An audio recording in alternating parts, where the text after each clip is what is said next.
Yo, what's up guys? Welcome back to the channel. In today's video, let's check out how to connect credit cards to Trim.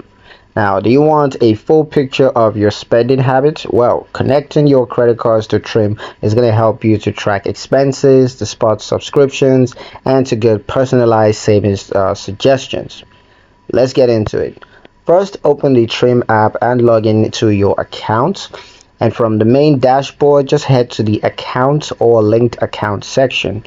Now you're going to tap add account or connect credit cards. Just like linking a bank, you're going to see a list of financial institutions. Go ahead and search for your credit card provider, whether it's Capital One, American Express, Discover, or any other issuer. Once you find it, select it, and you're going to be prompted to log in using your credit card's online banking credential. This process is encrypted and handled through Trim's secure partners like Plaid, so you don't have to worry about security issues.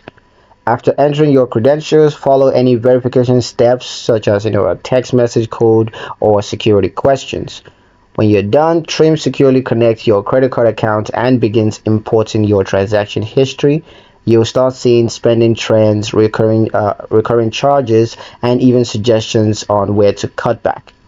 That's it. Your credit card is now fully linked. In the next video, I'm going to walk you through how to verify your Trim account and keep everything running smoothly. So stay tuned to that. Like the video if you like the video, comment down below, let me know what you thought. Share the video with your friends and subscribe to the channel if you haven't done so already, and I'll see you in the next one.